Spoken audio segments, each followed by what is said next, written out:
million 1 million homes a year. At least, napakalaking bagay na yan. At nabigyan natin ng solusyon ang problema ng pabahay ng ating mga kababayan.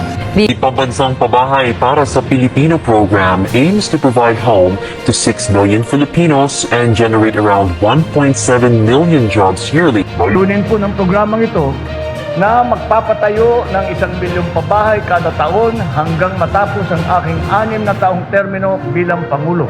Ang naumpisa na, lahat-lahat, I think na ground break is about 1.2 million na nasimulaan na. So, kung meron po tayong estimate, mga ilang milyon po ito? Wala pa po siyang milyon. Sa loob po ng 3 taon sa pwesto ng Pangulong Marcos. Yun po yung sinabi ko at hindi pa ito pa po kompleto. Kasi po ang sabi, 1 million per year.